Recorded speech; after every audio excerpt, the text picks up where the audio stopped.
Hello and good morning, good evening, good afternoon, wherever you are around the world. Welcome to today's Postgrad Insight session. We're just going to wait for everybody to be part of this quickly. Apologies, we have got some background interference before we get going. Make sure that is off. There we go. So those of you that are joining today, please make sure if you're on the Zoom platform, use the Q&A or the chat facility. We are joined today by Liz at Case Western Reserve University School of Law. Before I hand you over, just a reminder, if you are watching on demand, today's date is the 6th of February 2026. Please put your questions into webinars at postgradsolutions.com. It will not be live if you are on demand. I can't believe it's February already. And if you're reading this, watching this in February, March, or even onwards from that, please bear that in mind. But for now, Liz, over to you. I'll be back for the Q&A. If anyone has any questions at all, please pop it in the Q&A box and I'll come around to it at the end. Liz, over to you. Thank you so much, Garrett. My name is Liz Wojcinski. I am Director of Admissions and Student Services at Case Western Reserve University School of Law. In the Office of Global Legal Studies, we manage the Master of Laws degree program, the LLM, and the Doctor of Juridical Science, the SJD program of study. And these programs are for international students for the most part, people who have earned their degrees, their initial bachelor's degrees in other countries. And we were one of the first programs, LLM programs in the United States, specifically structured for international students.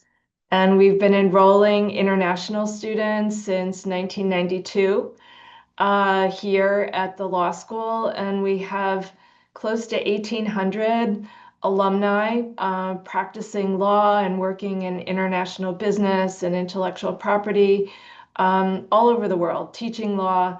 And we welcome you to consider our LLM program and apply for admission. So I'm going to tell you a little bit about our school.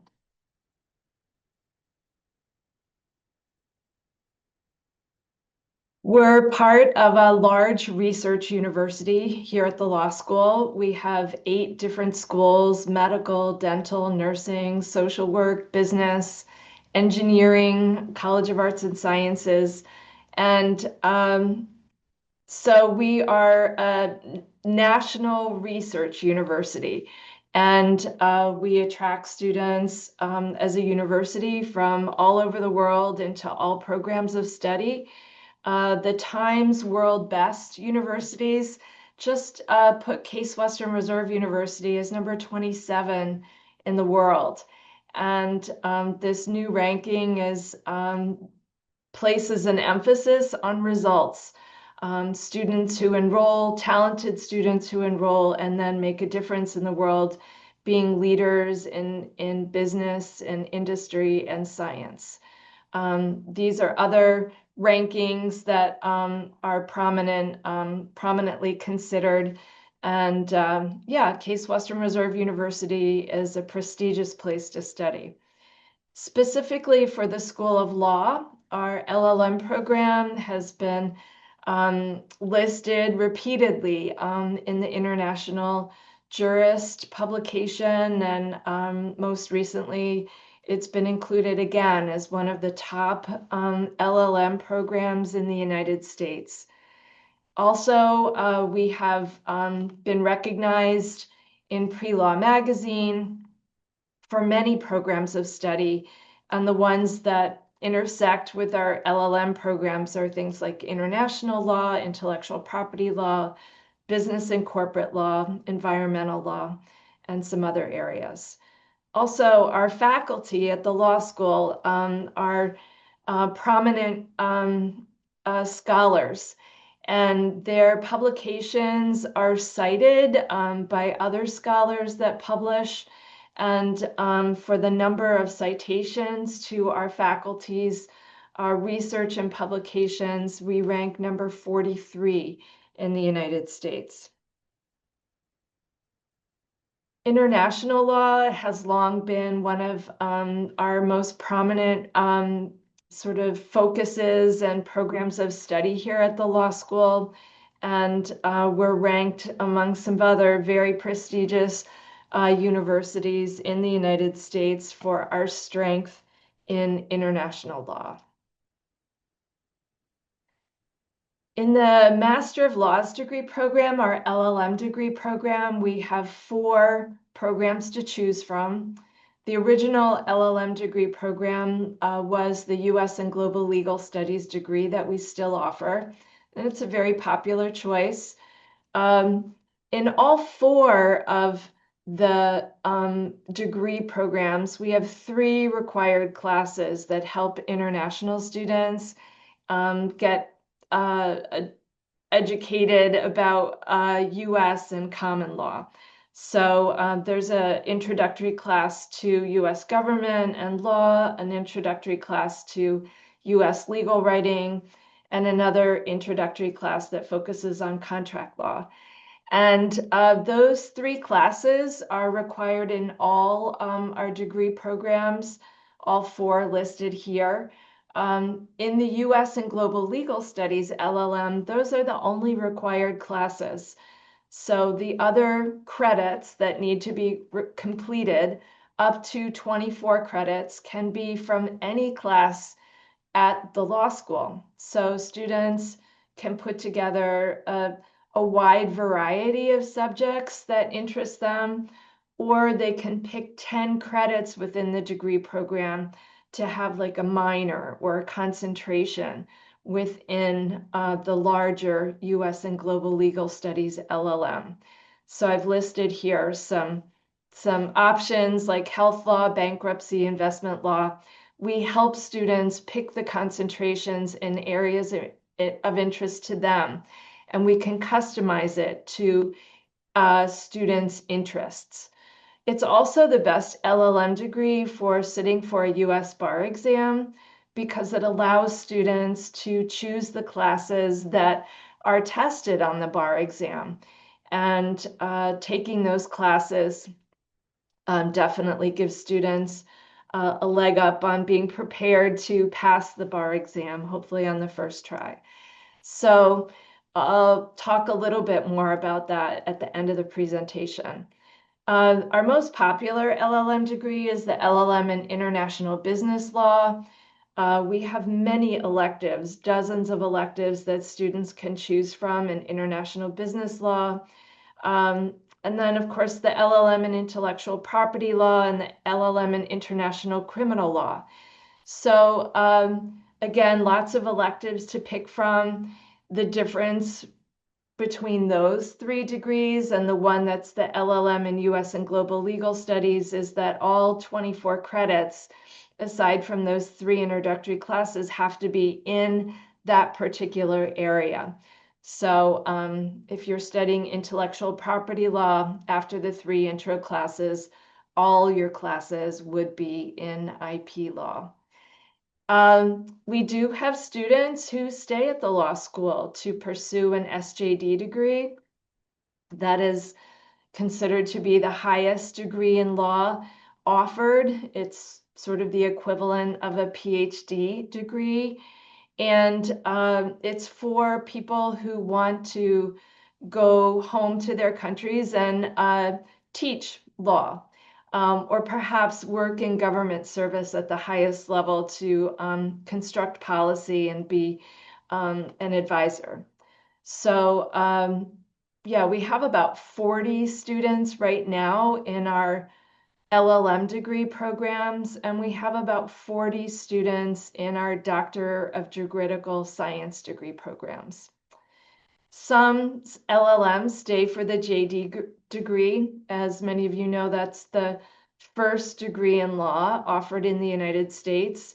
In the United States, students get an undergraduate degree pretty much in any subject, and then start their legal education as a graduate degree. And the JD prepares students over 3 years to sit for a US bar exam and is the degree that prepares them to practice law in the United States. And so, yeah, we have LLMs that transfer into SJD and JD from the LLM programs.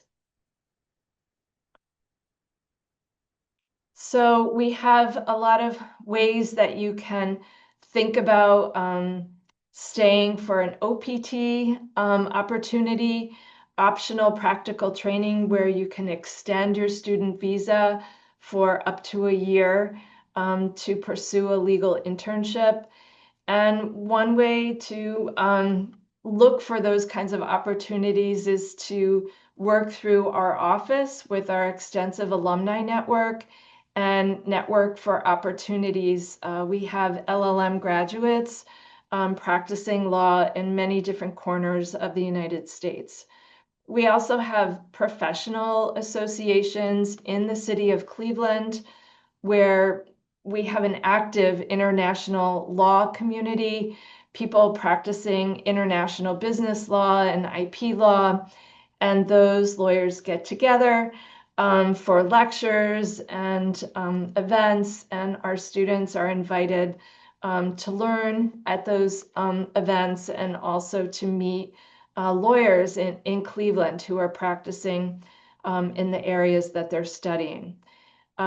We have a discounted bar prep program. So for students who want to sit for a US bar exam, our law school works with Themis, and you can get a substantially discounted bar prep program through Case Western Reserve University School of Law. We also work with our students to improve their English. Of course, you need to speak and write English very well to be admitted, but enhancing those skills is a very important part of being a strong applicant for any legal internship opportunities. And because we're a national research university and we attract many international students from all over the world in all our programs of study, the university, the Central University, provides a lot of programming for international students to further enhance their spoken and written English. And yeah, we allow students to maybe do a CPT, curricular practical training, externship experience for students who will stay for perhaps a third semester of LLM in what's normally a 2-semester program. So some of the things that we do to provide a wonderful experience to our students is we, again, help them to further develop their knowledge of US culture and also facilitate their conversational skills. We have a good network of American students who are attracted to Case Western Reserve University School of Law because of its strong reputation in international law. And those very students are very interested in connecting to our international students in our LLM and SJD programs, and they often serve as tutors to our international students. We have regular visits to the U.S. Federal Courthouse in Cleveland.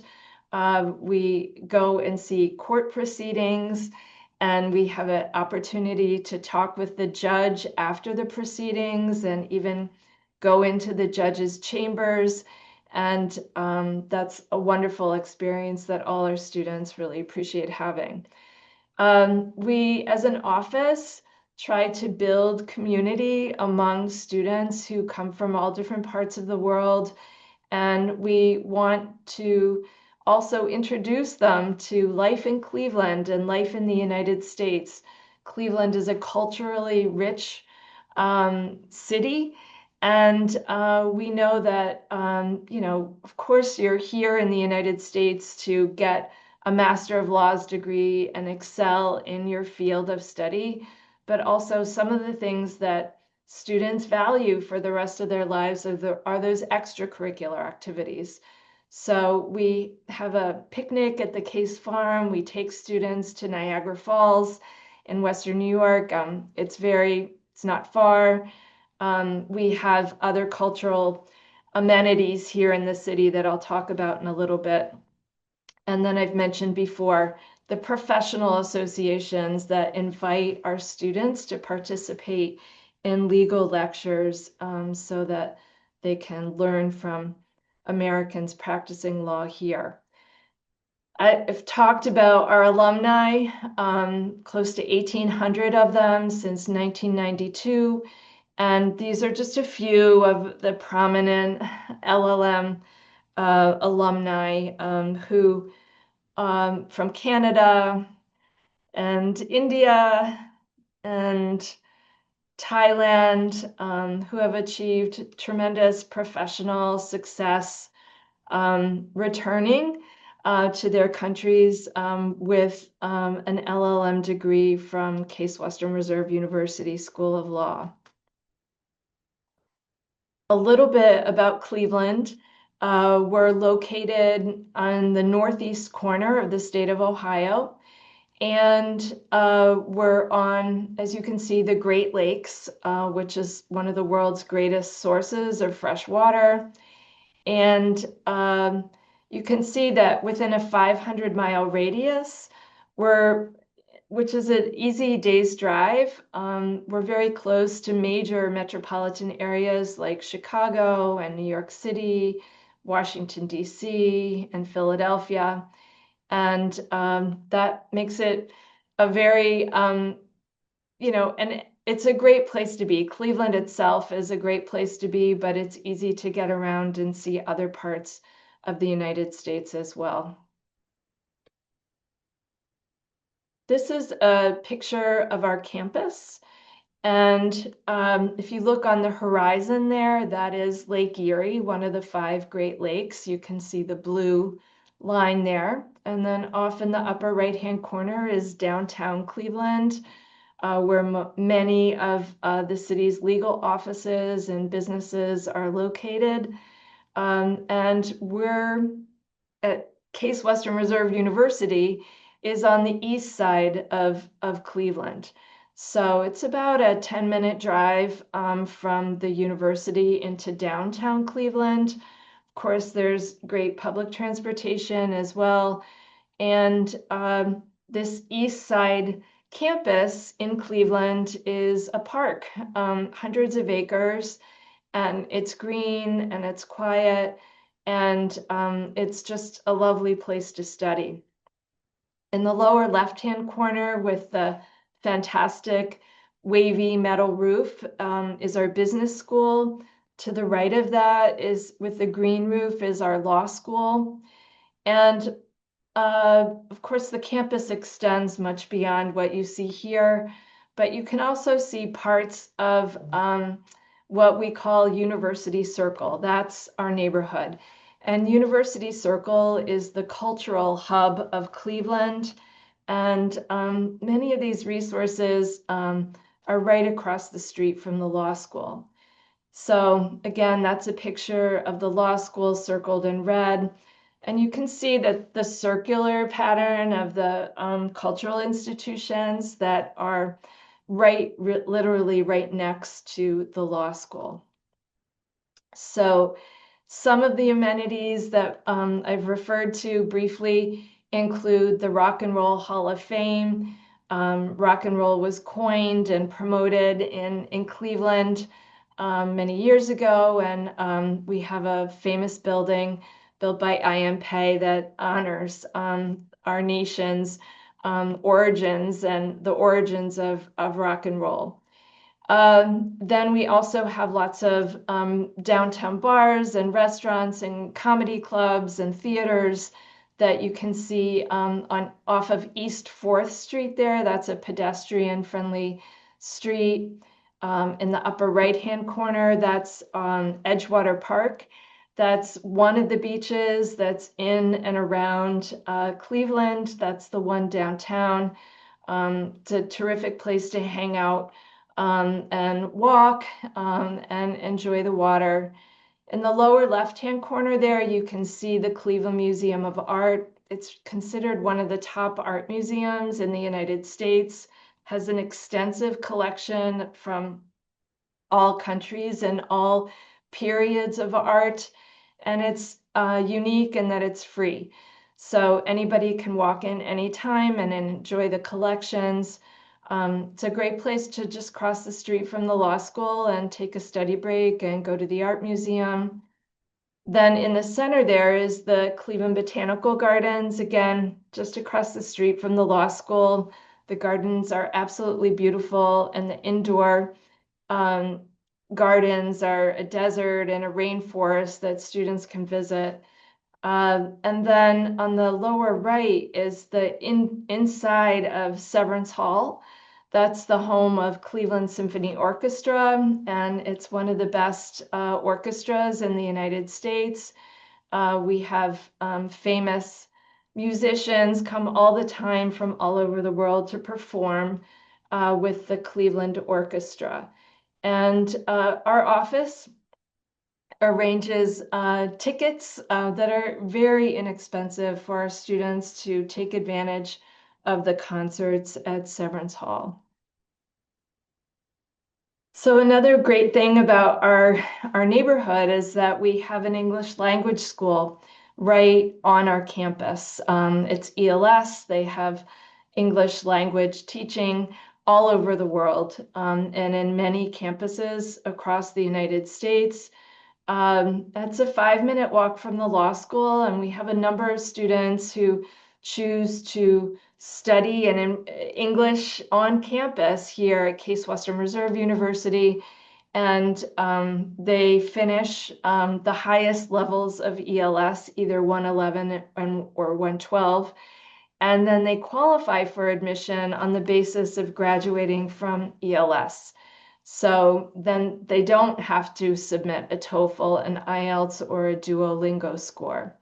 So that's a wonderful resource for many of our students. And we reach out to those students while they're improving their English so that they can come to evening lectures and activities here at the law school.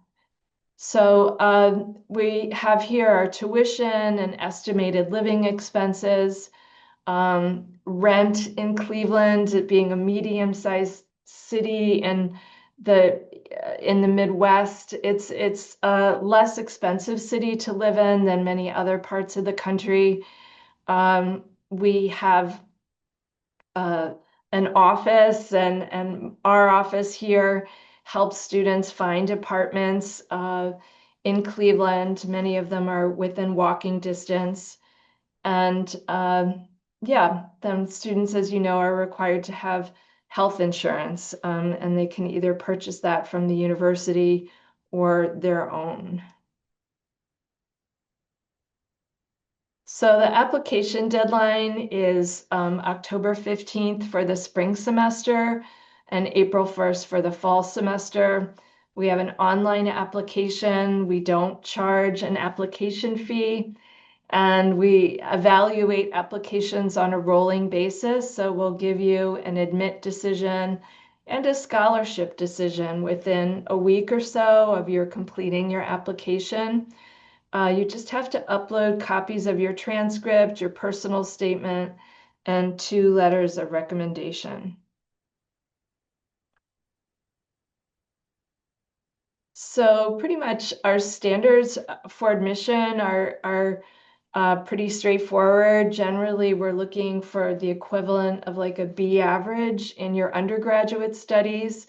It's really important to emphasize that we do admit students who did not study law as an undergraduate degree in their home country, just as JD students who start their legal education here at the here in the United States, they study anything at the undergraduate level. So we do have students who come in with backgrounds in business and finance, and they might be seeking an LLM in international business law, or students who have backgrounds in science or engineering who seek LLM degrees in intellectual property law. So for those undergraduate degrees, generally we're looking for, a good grade point average, whatever the scale may be from your home country. And we also are very interested in the test scores that you present, whether they be TOEFL, IELTS, or Duolingo. Those are the scores posted there that we have for uh, admission standards. And then we have scholarships. Again, there's nothing that you have to do extra to apply for scholarships. We consider all our admitted students for scholarships automatically, and students are notified in their letters of admission about scholarships. So for students who get particularly high um, English test scores, we do have 20% tuition scholarships. And we're always looking to enhance as best we can our geographic diversity here. That enhances the LLM experience for everyone who attends. And we award up to 40% tuition scholarships based on geographic diversity. So I talked a little bit about qualifying for a US bar exam. I would say since we started the International LLM program in 1992, we might have 100 or 150 LLM graduates who stayed in the United States and who took a US bar exam and who are practicing law in the United States. Um, and we have many students who take a US bar exam, pass it, and then take that credential home. And they earn jobs at international law firms that value students having a license to practice law in the United States, even if they're not working in the United States um, after graduation. So just for your information, if you have a lawyer's license already in your home country, you're qualified to take the California bar exam. If you have an undergraduate degree from your home country, if you have an undergraduate law degree, it should say, from your home country, you can sit for the New York bar exam if you add a US LLM degree. But if you have no undergraduate degree in law and you're not certified already or licensed as a lawyer in your home country, the only way to sit for a US bar exam would be to complete the Juris Doctor degree, and that's completed in 3 years. And then, of course, the other option is the SJD that we already talked about. So we have students who graduate and who look for OPT internships OPT extends their student visa for a year so that they can work in a legal internship. And if a student can stay for a third semester, then we can add an internship opportunity as part of your curriculum in the LLM degree program.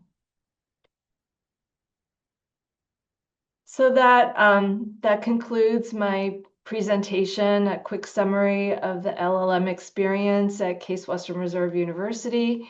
We can be contacted here at LLM-SJD@case.edu, and we look forward to hearing from you. Thanks for your time, and thanks for considering our LLM degree program. Thank you, Liz. If we can leave it on that screen just so that students have a chance to see the email in the future, just while we have a quick chat, if that's Mhm. okay. So, Sure. we've had a couple of questions come through, which is great, actually. They came through pretty early, so let's have a look and see. I'm just going to reel them off. I know the answer to these, but it'd be good to hear it from yourself. Hi, can I apply? I'm 42. And it's a very simple question, but so important, isn't it? Yes, of course. Actually, being a candidate with work experience, I think enhances the strength of your application for admission and scholarship. So I think we've seen how students bring a maturity level to their studies and a focus based on previous work experience. So Certainly, age is not a factor, or being too old is certainly not a factor in being for admission or scholarship. In fact, it can be a strength. One of the questions is ranked 27 in the world. I think it was 27 you put, didn't you? Does that look better on my future application when it comes to employment? Does it matter in the US if you're seeking employment and you go for a law school that's ranked 27th against a law school that's perhaps ranked in the top 10? Is it more about the education that you've had rather than the number associated with the law school? Yes. So yeah, the ranking of 27 just came out a week or two ago, and it's a ranking that's based on yeah, outcomes. Students who talented students who enroll and then become leaders in business and technology and industry.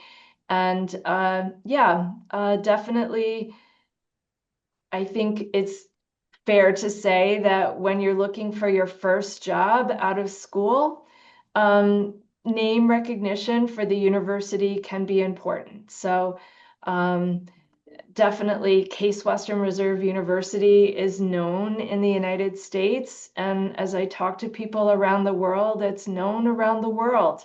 So, that definitely can be a factor. Of course, um, how well you perform and how well you take advantage of the resources that the university offers and that the law school offers is the most important thing. But sure, having that name there definitely can catch an Yeah. employer's eye. Someone's asked, can I apply more than once? And presumably they're talking about the same intake. And also perhaps there's been another question, does it have to be a law degree that I have to have studied at the next level down? Can it be more Mhm. broad? That's probably a good point to touch upon, Liz, isn't it? Because Yes. law features in every employer around the world, doesn't it? So it doesn't matter what you Yes. studied, really. Yeah. So, yes, you can apply more than once. Um, Sometimes students apply for admission and get accepted, and then need extra time in order to get together the documents they need to secure a student visa to come to the United States. So, we do defer students for admission, and that is actually an example of how you don't have to reapply. You can Yeah. use within a year the original application to be considered for a subsequent semester or two if needed. Also, I get what the other question was about background. Yes, definitely. There are students who most of our students have a background in law, have a bachelor's degree in law, and want to practice law.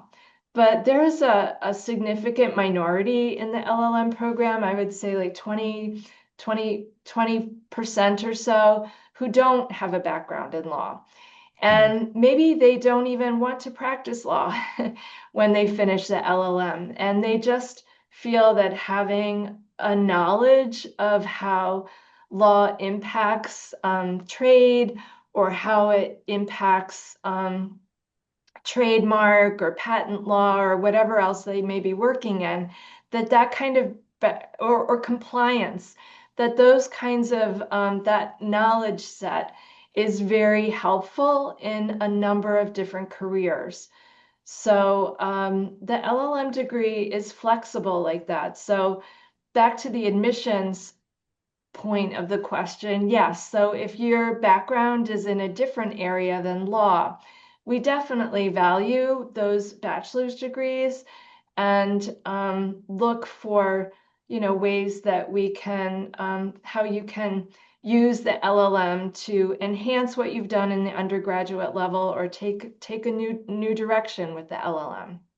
Excellent. Liz, I'd like to talk about, we were talking off air earlier about the impact actually that the current political landscape is having on student recruitment, on all students, all levels across not just the USA, across various countries as well. But obviously, there are certain countries at the moment which have been impacted because of the restriction on certain countries coming to the USA. What would you advise all those students that are from said country that are banned at the moment, if they are interested in applying? Because there will be a huge amount of students that, the USA and the UK and Europe as well, they're built on student recruitment from those nations, most likely. So what would you Mhm. recommend to them? Yeah, I think as I say, it's good to keep up, as you're implying, Gareth, with anything that might change in regarding to different restrictions and that kind of thing. Um, the truth is that for an F1 student visa, there are many avenues. There are many countries and many places in the world where students are coming successfully to the United States to Yeah, study.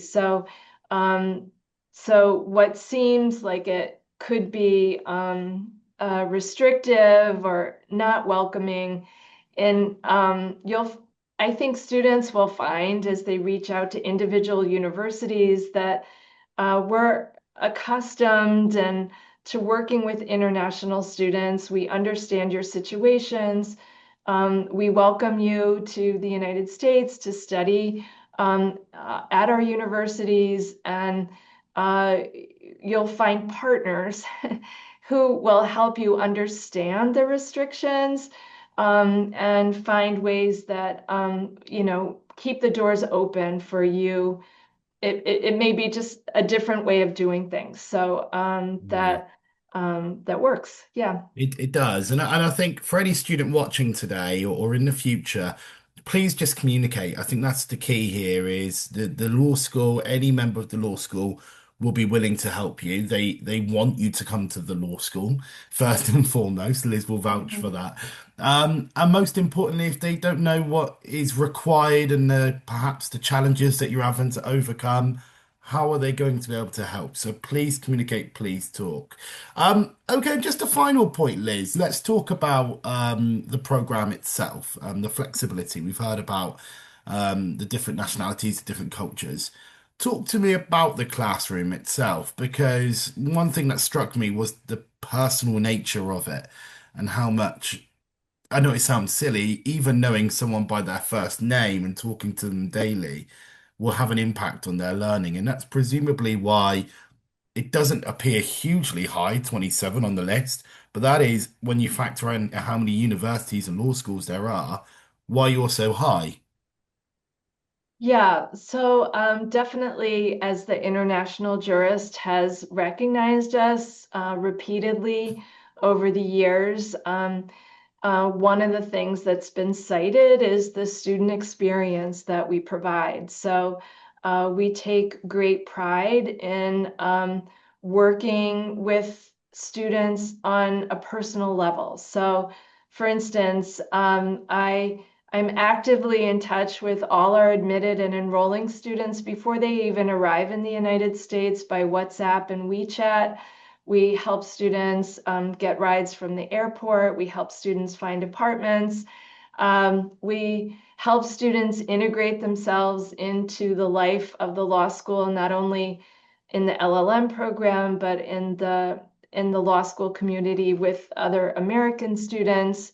And so that kind of support goes a long way. And our three introductory classes are taught by professors who only teach international students, and they're part of our administrative structure here at the law school. So I'm staff, I don't teach, but I'm in regular contact with the professors who teach those three introductory classes, and we're always looking for, ways that we can assist students so that they succeed academically and enjoy their year here to study LLM. Yeah, look, one of the things that really struck me, just to finish on, we've heard from Dean Schaff in the past, and lovely gentleman who works as one of the professors and academics at the law school. One of the things that struck me was his enthusiasm for the law school and the town that he lives in. And folks, anyone watching, I can't tell you just how normal the staff are. I know that sounds really silly, but they're just like you, and it's so nice and so good to see, and it makes it very relatable for students also. So, if anyone's got any questions, please reach out to Liz. I'm sure she'd be more than happy to communicate with you. There is an email address on the screen there, LLM SJD at case.edu. All that's left to say really is thank you for watching. If you are watching in the future and you're stuck and you don't know what to do, please email webinars@postgradsolutions.com. Find me on LinkedIn, find Liz on LinkedIn, communicate with us directly. And Liz, thank you so much for taking the time out today. Appreciate it. Thank you, everybody. Take care.